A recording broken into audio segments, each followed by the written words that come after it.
Hello, all you spry viewers out there. Welcome to the Dames of Thrones Season 8, Episode 1 recap, where filmmaker, gamer extraordinaire, and behind the scenes awesomeness known as Sesh, and the writing and directing sensation known as Maria talk shop on Game of Thrones. As for me, I'm Jonathan, and unlike our two experts, have no industry experience whatsoever. In other words, I like to think of myself as our own version of Ned Umber turned white. I'm extremely pale, have soul-piercing blue eyes, and my voice will forever fuel your nightmares. And now, to your Dames of Thrones, Sesh and Maria. All right, so like the general idea is that we're gonna have a much shorter show. We're talking about one episode at a time. We don't need the whole shebang that we were doing before for the season stuff. And everything we talk about, we're answering questions. We have timers for. Yeah, rapid fire. And these questions, please play along with in the comments. Feel free, give your answers. These are short answers for the most part. So we're just going to step right into this episode 1 recap and hit it hard. All right, I'm starting the timer in a minute. The first question is, what one aspect of the show stood out to you the most? And we start. All right, for me, I'll say all the cinematic callbacks to season 1. It was really amazing to see how Daenerys' royal procession mirrored Robert Baratheon's in the very first episode, showing how each of the characters progressed. There were little Easter eggs and callouts, all to what happened in season 1 that started this series off, and to show how time has moved to where we are now. I love the thought process from the writers, and I do really think that it added to the episode. I thought it was a pretty cool call out there. Very nice. For me, this is more of just a visual problem for me. The dark coloring of the scenes actually distracted me and made it hard for me to see many parts of the show. Not sure if that was just a computer issue or what, but it pulled me out of the show, which was a little disappointing. Yeah, it was a really dark episode. Really dark. It was. I didn't notice it on the TV I watched it on, but then when I watched on my computer to rewatch, I definitely had problems seeing some of the scenes, which was unfortunate. For me, I agree with you about all the callbacks to the first season. It was really great, but the opening really stood out because it was so dramatically different than we've seen any of the other changing openings before. And I think there was a real emphasis on the family aspect and then like the past and so much truth coming to be common knowledge now at this point in the series. I feel like those are going to be the themes going forward. And I felt like that opening pushed for that. Yeah, really cool to see no more Essos on the big board. They really changed everything there. Only King's Landing and Winterfell being important. Yeah, and the crypt, I found that fascinating. Yeah, crypt too. Yeah, the crypts were amazing. The underground for King's Landing. I should call it Queen's Landing, though, now, I guess. Makes sense. I just slipped that, but now it's canon. I felt very happy about that. Like, it was... it was really interesting because it's really like all the sides have kind of just come to these 2 points, and now they're clashing and they're coming together, or there's just all that conflict, and it's deeper. We're going deeper now, like the big board's out there, but we're going deeper. Definitely. Okay. So our next question is, what got you furious about this episode? I can start it off. You guys know me from especially season 6, getting a little bit on Game of Thrones case. This episode, to me, it really seemed not to accomplish much in general. I know that's a little bit harsh sounding, but granted, the first episodes of each season we've seen tended to start fairly slowly. The only reason I'm concerned is that there are only 5 episodes left after this one, so I'm not really sure they had the time to spend on this, and I'm not sure whether they'll be able to tie up all those loose ends by season's end. I know this might be too soon to say, but it already makes me feel like if they wanted to have this episode, they probably should have added a few more episodes or an extra season. And then secondly, Theon getting back Yara, it just seemed way too easy. Should have had some difficult trial, facing his fears to get her back. how could his one ship possibly sneak up on Euron's flagship, which Uh, was like surrounded by his whole fleet? That made no sense to me whatsoever. Yeah. I don't know. set that timer again, because yeah, I'm gonna piggyback off of you saying that about them. Like I definitely felt like that rescue was something that I was hoping wasn't just something that like needed to happen and happened as quick as it did. Like I was hoping that was going to be a big dramatic, we know this is coming kind of moment, and or see, or like at least like a full blown out scene or like some kind of little arc to it. And instead it was like the quickest little scene. Like it was short and sweet, but it needed to have higher stakes. Like there was no issue. It wasn't difficult at all. There was like there wasn't a struggle. There wasn't drama to it. Like it was just super quick, super easy, and it should have been difficult. It should have been a challenge. We were waiting for this to be a challenge for him to like go and get her back and save her. This was a piece of cake. Like I was upset about that. And I was upset that some of the other reunions that were happening were a little bit too quick. So my biggest thing that I'm curious about in this episode is why not just make it like a few minutes longer and like really flesh out those reunions like they should. Like Arya's and John's, I thought was wonderful. Yeah, no, great. And, Maria? Okay, yeah. So for me, I was frustrated by Sansa and others' obsessions with who's king of what, and worrying about the queen and all this stuff and all this power play when the dead are actually coming for them. Mhm. They've actually breached the wall, and they're still obsessed with who's the prettiest princess in the castle. I mean, really? To me, that wasn't realistic. I was just too nervous about the dead coming for them to even focus on a lot of the story. It was just irritating for me. Yeah, that'll go straight into my next point for this next question that we Yeah. have. So our next question. If you were this character, you would have done this differently. So I can start again. If I were anyone in power, so Sansa, Jon, Daenerys, I would have been spending this whole episode for the most part working on fortification of Winterfell and the battlements. I mean, start digging some trenches, make a choke point, etc. Create like cauldrons of fire and oil, just getting ready to prepare for this oncoming threat. I mean, Sansa, she threw shade on not having enough to feed everybody. But really, that's completely inconsequential if they get run over by the army of the dead because they're not prepared. And they seem to lack the leadership that they need, at least from a military standpoint. So I will blame Jon a bit for that because he seems to be the person who tends to get things done from a military perspective.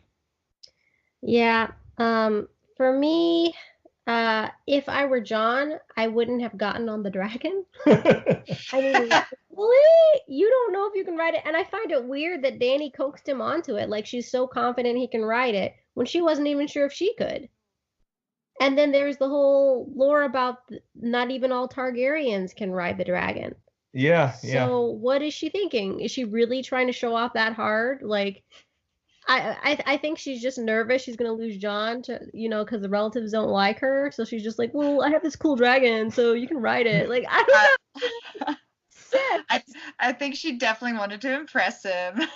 Oh man. Yeah, still, you make a great point. Only, I think it was 1 in 3 Targaryens could actually become dragon riders, and supposedly no person who ever was not a Targaryen could ever ride a dragon. So, Yeah. Good job killing your boyfriend, Yeah, that was weird. That was desperate. That's what that was. Yeah. I think my thing is a lot of Sansa. Like I see that they've she's grown up a lot since she's left these other places, these other terrible places, and she's become stronger and smarter and more clever. And none of that was really showing here. Like she brought up good points, but she needs to learn to play the game and be a little bit more polite. Like the game that we've been shown that she knows how to play, she hasn't been playing with these people. And that even happens with like Tyrion. Like I felt like she was nothing. Like I understand her being like frustrated with him trusting Cersei, then bringing the Lannisters, then bringing the him the new hand of the Queen, and like just all of it. But at the same time, he was always so good to her, and she just didn't have like really any warmth to her towards him, and that was kind of towards everyone too. Like she was extremely cold this episode, and not really in a way that was just playing the game. So I was a little frustrated with her, and I think if I were in her shoes, I would have been a little bit more grateful or friendly towards even Tyrion, especially after like a real monster like Ramsay, you know? Right. Yeah, I mean that did seem like it didn't make much sense because he was always good to her and he never took advantage of her, and he was probably one of the only people in King's Landing to actually support her and talk to her and treat her as a person. Exactly. And I was really frustrated too because there's no like is she really arguing that like Jon should be king of the seven realms? No, like it's on a like it's going to be something very similar to what either if Dany wins the war and everything, then it'll be very similar to what it was like before the Lannisters came into their life. Like it was going to be her there in Queen's Landing and them being lords and happy in the north, minus the zombie stuff that's going to be happening. But in her head, what is she arguing for by treating these allies so poorly? I'm frustrated with her with that. Like she should know better by now. Yeah, Right. for sure. All right, so now we're going to move on to one of our new game shows here. This is going to be our love or hate game show, in which case we're going to do a lightning round across the board where we're going to say whether we love or hate one of the key aspects of this episode. Play along at home. All right, first one, love or hate the pacing of the episode. I'm gonna go with hate. Felt like it was a soap opera. Slow reveals that didn't pack much of a punch. Ooh. I'm actually going to go with mostly love, except for a little few things that were too quick. Most of the reunions were a little too quick, and the Greyjoy rescue definitely had zero drama because it was really rushed. But the rest, I kind of felt all right with. I will just go out and say it then. I hated it. I thought it was just way too slow and felt like so much more needed to be accomplished before the next episode.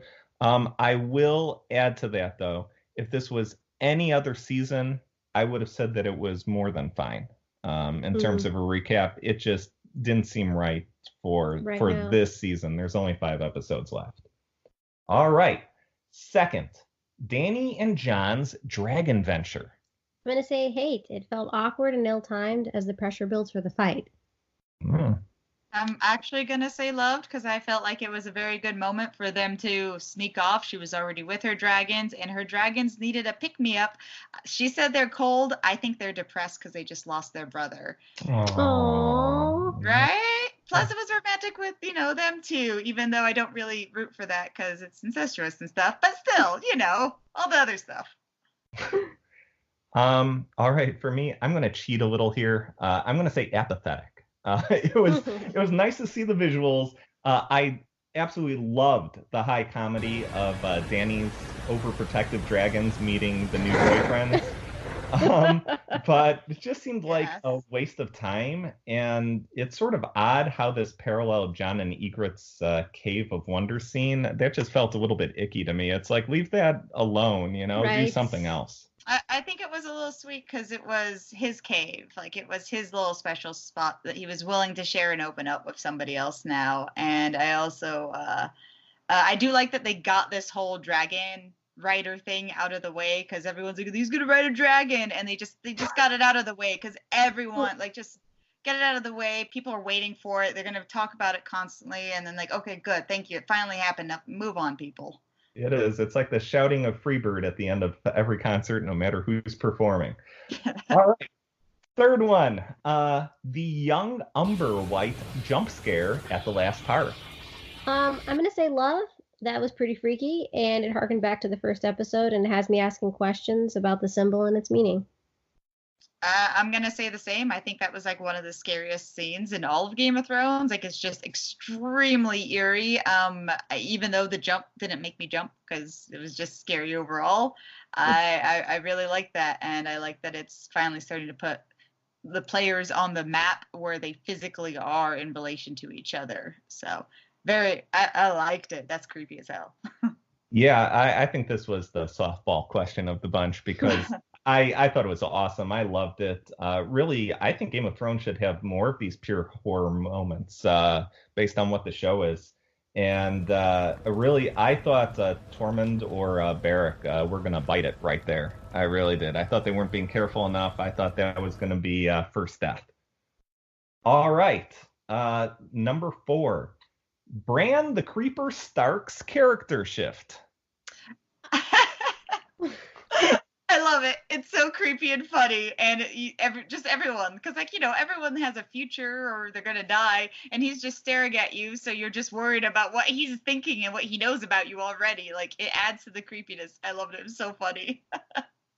So for me, I was neutral because he was already weird. Like I didn't see a shift. It seemed like that's how he's been. I don't know.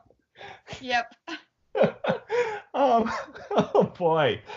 Uh, well, in general, I sort of hate it, but in this episode, John's awkward pat hug reaction to him going full emo was pretty great. And so I'm going to go with love for this episode. Never go full emo, kids. Never. See, I love it because it was creepy and funny, but I am also kind of annoyed. Everyone that's been around him hasn't like really talked to him about it. Like it's all just like, oh, whatever he has, and they're just like, okay, you're weird, and like they wander off. Whereas like he's, their relative, their friend, like he is more important of a character, so he should have like a real dramatic moment, like explaining things to one of these people that he's close to, or at least used to be close to. But in the meantime, it's really funny and creepy. All right, and finally, our favorite character of this show in general, love or hate, Theon Greyjoy. All right, fine, you guys. I'm gonna say love. He stepped up to the plate, and now he wants to redeem himself. However, that does make me think he's gonna die now.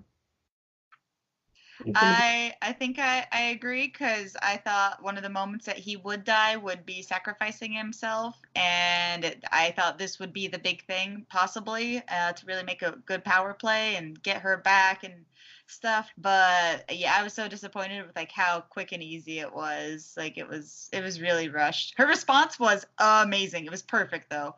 But outside of that, like I wanted to savor that journey a little bit, that mission, but it was super quick. Yeah. For me, I hated it.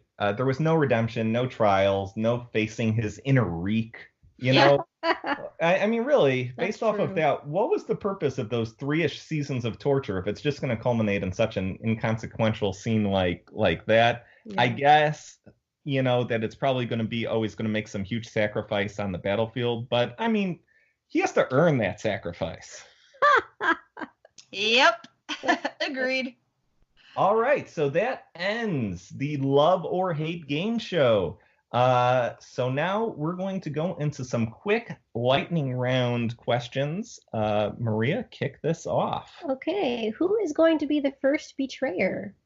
For me, I'm going with a weird one. I'm going to go with Varys. I've had a feeling since the last couple seasons that Cersei is secretly corresponding with him as a spy. I just have a feeling that that's why he was trailing around Tyrion the whole time.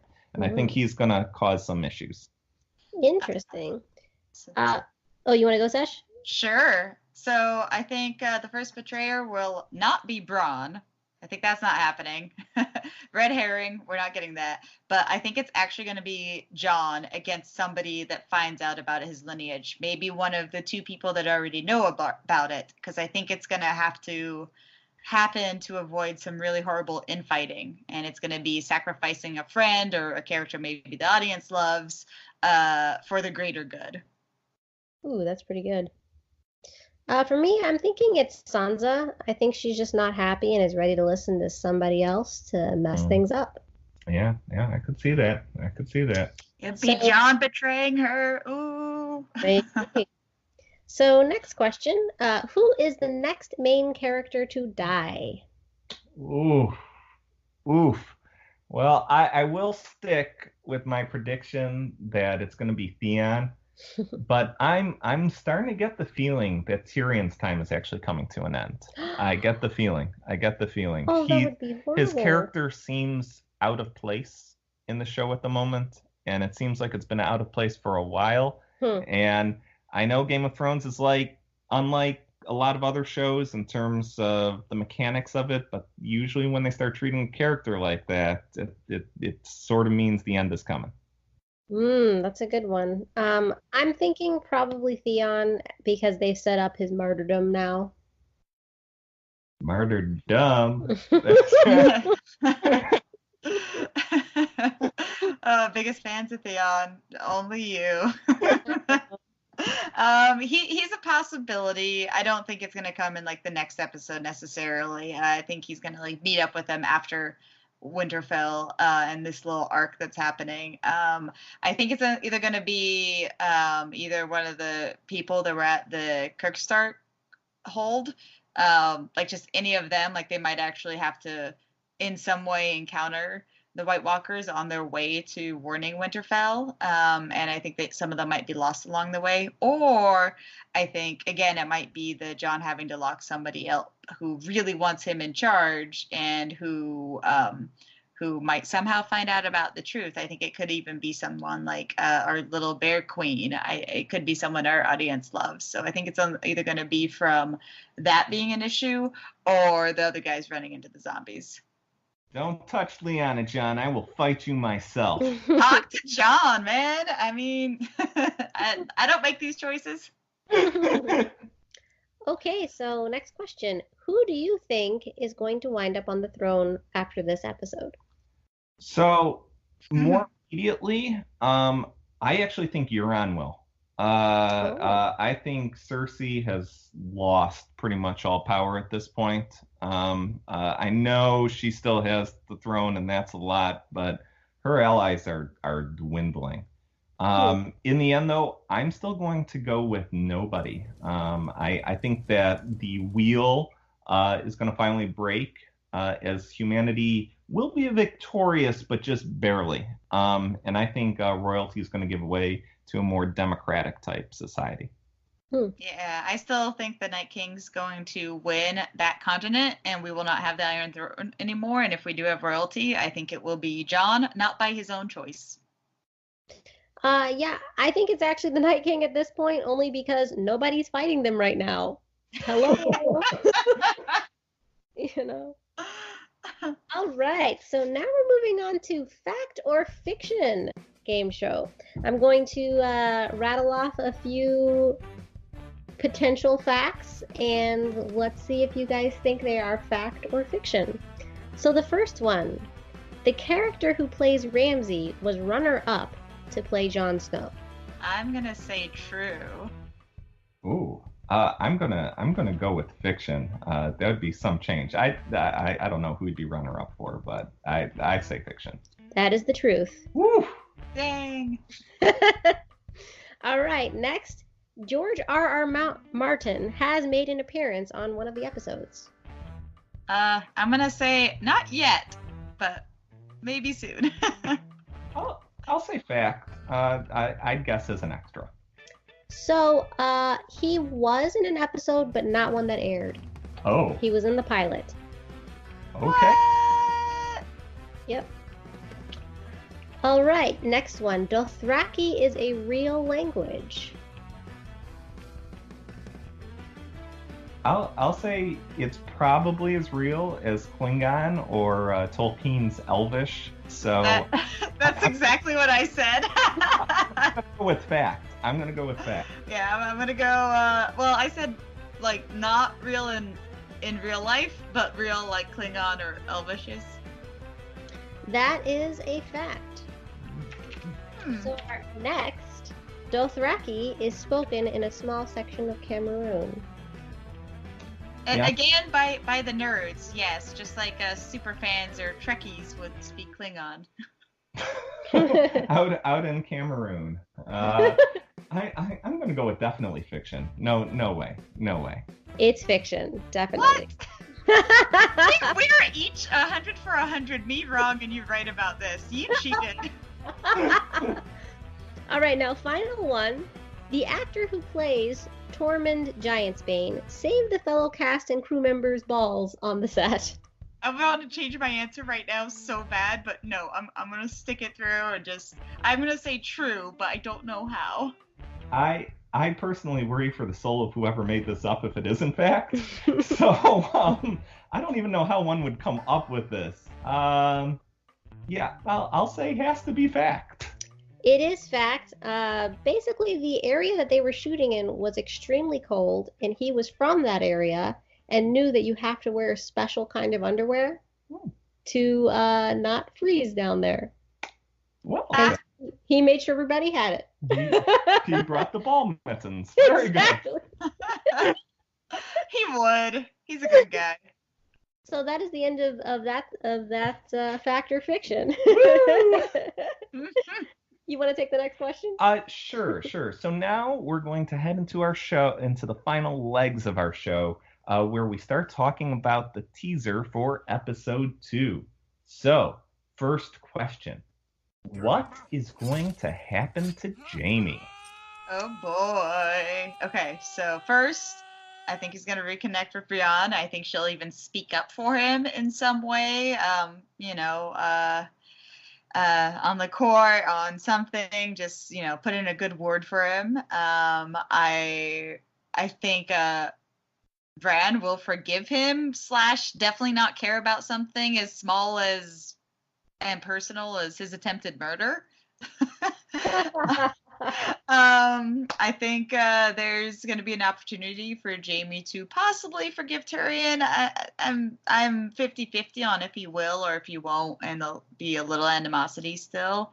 And I'm kind of worried about everyone that would want him dead is more powerful than those people he might be on good terms with now. Dany, playing into one of my other old theories, Arya, possibly, just to hurt Cersei, but you never know with that. So I think he'll live for a little bit, possibly. I also think he's going to live for a while. I think Bran's going to have a little talk with him, let him know he knows everything, say he's a jerk, but that he's needed for a higher purpose. Yes. And he will just be there, and everybody will love to hate him, but he'll manage through. Yeah, I think it's going to even go a bit further. I think he's actually going to be found guilty of tossing Bran out the window and even confess as to why he did it. I think everyone there will want his head, but Bran will say that he plays a pivotal role in the war to come and needs to live so he can fight. So my guess is that Jaime actually is the one who winds up killing the Night King as his final act. His name is Kingslayer, and maybe that has further-reaching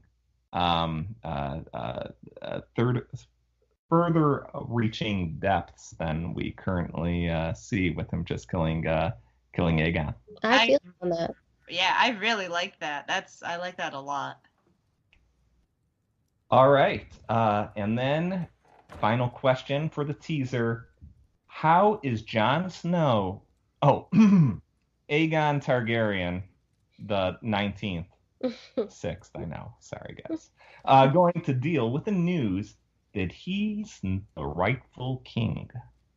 I think he is going to be visited by Ned's ghost, which will help him kind of feel okay with this sense of power. But he's not going to want to tell anybody until the fight is over. I don't think he's going to stop dating Dany. I just don't think it's going to happen, mainly because I think he just doesn't want her to be mad at him. Oh, yeah. It's hard when the woman who owns you is mad at you. I understand. He learned that secret. Yeah.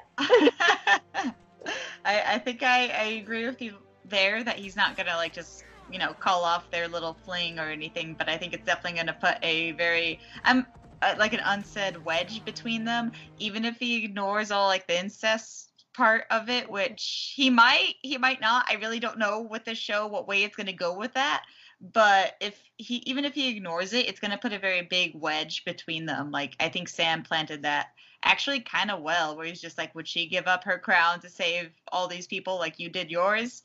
Which it's not really a fair comparable, but yeah, like that might be a wedge. And I think really he's going to not want anyone to know about this. So I think it's going to be something where he's going to have a very, very serious talk with Sam and Bran, and I think it's very possible that they are both going to be isolated and imprisoned, just because of how important that secret is to keeping it from getting out. So there's no infighting while everyone's trying to work together to fight the dead. Like, it'd be too much. Like, it would actually destroy everything, all the alliances. Like, if they start having that kind of infighting, that he is super truly the right king, not only beyond like how much he's earned it with so many people, but just like unquestionably the rightful king, even by her logic.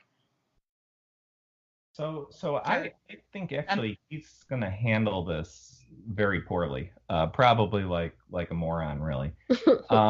Now I agree with you that he's not going to push it in terms of him wanting to be king, because he doesn't care about the power, he doesn't care about the control, he just cares about, everybody working as a unit.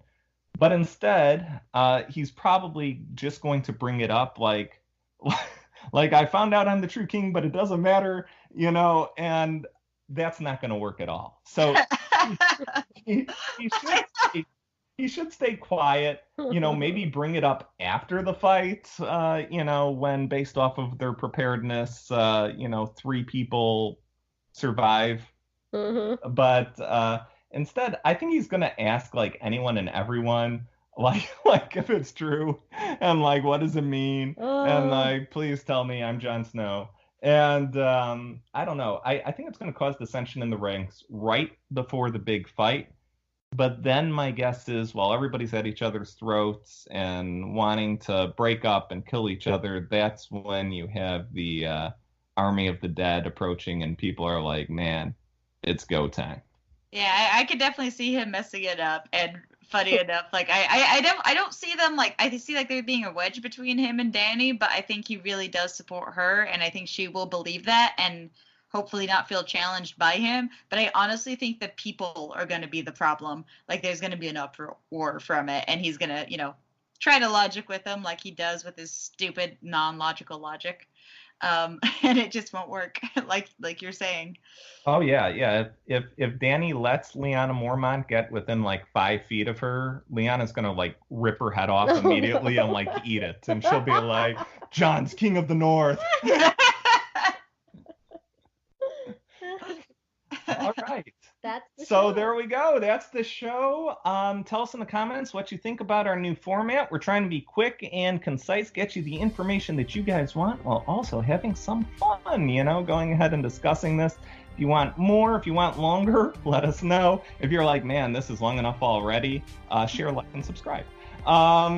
Other than that, thank you all. Please play along at home. We'd love to read your comments and answers to our questions, and we'll go back and forth there with you. And until next time, all you Spry viewers out there, for Season 8, Episode 2, next Sunday.